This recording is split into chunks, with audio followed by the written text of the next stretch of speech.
What is up, guys? Bobgar here, and I'm going to walk through this game that I played so I lost this game because I forgot to stop the recording, and by the time I figured it out, it had been about, I don't know, 4 hours, and it was at like 4+ gigabytes, and when I tried to stop it, it like got corrupted somehow, and nothing I had could open it, so we're walking through the game step by step. This was the third match with my mono red burn deck. I think I mulliganed that, just not enough there. This one looks like a keep to me. And Siege Gang Commander, probably put that one on top. I don't actually remember. Doesn't feel great, but I'll get there eventually. I might have put it on the bottom. I just can't remember. Pass turn. Opponent plays Shelldock Isle. I mean, that's kind of bodes well for me because it's not a very aggressive play. Maybe I should have firebolted turn 1, but I felt like waiting until I saw what they were up to made more sense. And did I top or bottom it? I did top it. All right. Go here, and then I pass turn because I can play Lightning Strike, which is my plan at instant speed. No reason to rush it out here. Better if they play a creature I really want to kill, I can just kill it at instant speed here. They play something. What do they play? I don't even remember. It's a Liliana. Well, that one is not good for me. I probably discard Siege Gang Commander here just because it's too far away, especially with a Liliana on board.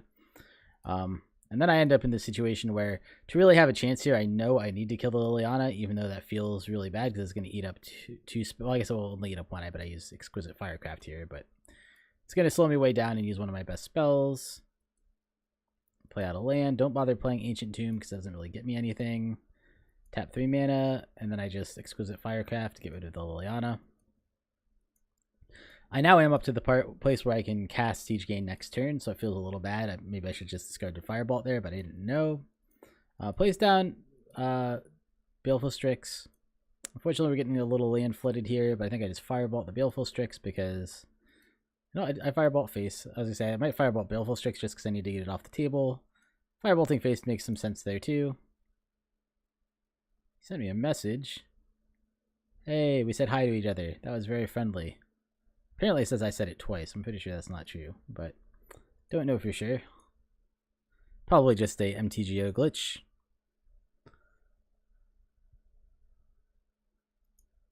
And I pass turn. Okay. Yeah, this was a while ago, so I don't actually remember this game that well. Yeah. Godless Shrine tapped, so his mana is... He's a 3-color deck, but his mana is actually really good. Doesn't bother attacking, which surprises me a little bit, but probably just doesn't want to get got by haste creatures, which red is somewhat likely to have. Another land. Now we're in like super flood mode with really nothing to do. I probably should flashback Firebolt here. I don't know if I do. That doesn't look like it. Just holding up Lightning Strike, I guess. He has Gifts Ungiven end of turn, and I think he grabs Iona, and yeah, I say, well, he's going to untap, be able to cast it with his Unburial Rites here, and so that ends the game for me right there. Basically, nothing I can do as a monocolored deck when he does that. So that was game 1. Alright, and let's walk through game 2. I get to be on the play this time, which is nice. I get this hand. As you can see, it only has 1 land, so I'm going to ship that back and get a new hand. This one looks really good. As you can see, I actually have a turn 2 Chandra. If I just play Ancient Tomb into Signet turn 1 and then land, I'll have 4 mana for Chandra, so that feels pretty good. I see, so I'll keep this. I see mana on top of my deck, and I will bottom it, as it says over here. Because 4 mana is really as much as I want, as much as anything in my hand costs, and I might get a 5-mana spell later, but it's much bigger risk to just end up getting flooded. So if I top deck a 5-mana spell, I'll probably draw the extra land eventually anyway. So I can hide this again. Oh, maybe I can't hide it. Maybe I have to click there. Oh, whatever. All right. And I take the line I said. I put out a Signet turn 1 just so that I can go straight into Chandra turn 2. Opponent plays a untapped fast land. I play Mountain. And I attempt to cast a Chandra. And I get got here, unfortunately. My opponent plays a Spell Pierce smartly. Not too many things that could get me there. I think jamming the Chandra turn 2 was definitely the right play, but in that particular case, my opponent ended up getting me. He happened to have the right card in hand. I guess it's pretty good in the matchup in general. It might even be a sideboard card for him, but against a deck that's running a lot of burn spells and you need to conserve your life, paying 1 mana to stop a burn spell usually will feel pretty good. My opponent just passes turn again. My turn. I'm getting a little land flooded here. I bottomed a mountain and then happened to draw 2 in a row. So I guess I just had 3 in a row there. I do get to put down Figure of Destiny here and level him up. But unfortunately, my opponent has Remand. I still get to do it though, because I just tap through the Signet. I mistap a couple of times here and then realize it, so I back up. There's no reason to not just... you don't level it up like you level up other things, so there's no real reason for me here not to just tap just Mountain and Signet. That'll give me red and a white, which both can be used on him, and then 1 to play him, 1 to level him up.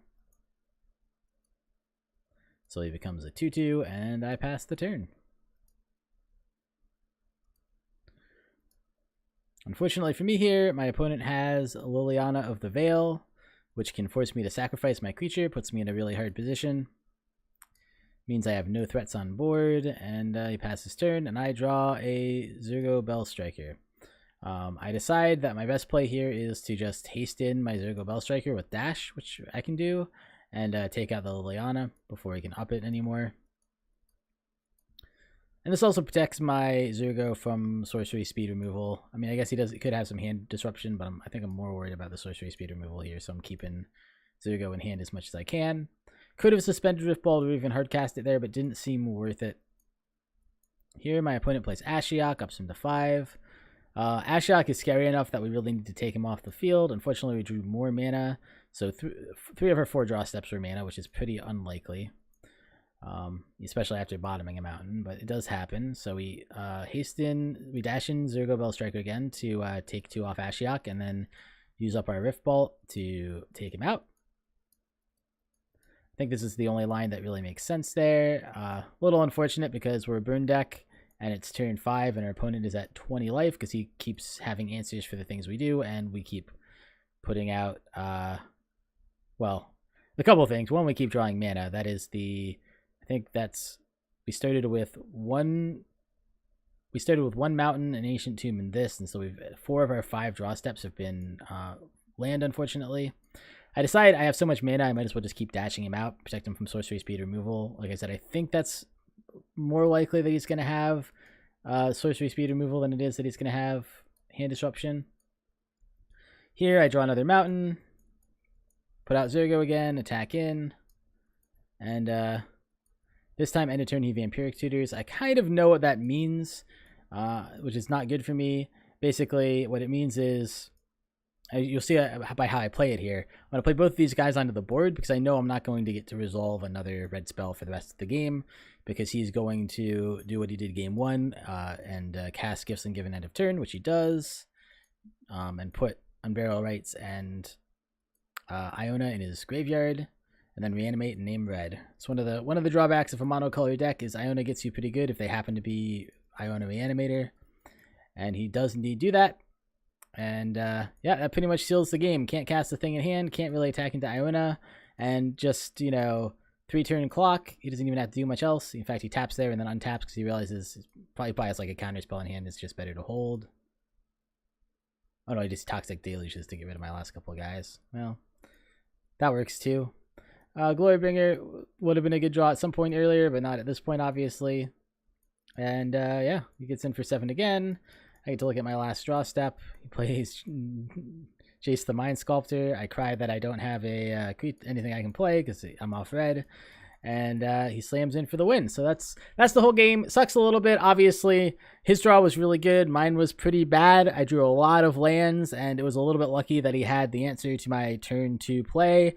But it does happen. Not much you can do. And his deck looked sweet. So Jace the Mind Sculptor, Iona Reanimator. I like the Gifts and Given and Burial Rites combo. It's one of my favorite combos in Modern, even though it's not quite up to snuff in Modern, not quite good enough to see a lot of play. But I thought the game was a lot of fun, and yeah, thank you guys for watching. I'll see you next time. Hey guys, BobGar here. I just really wanted to quickly say, if you enjoyed the video, please give it a like. If you enjoy my content in general and would like to see more of it, subscribe. I'll be coming out with more content in the future. And please leave me comments and let me know what I'm doing right, what I'm doing wrong, both in terms of production and in terms of my play and my deck building and all that. Thank you guys so much for watching. I really appreciate it, and I will see you guys next time.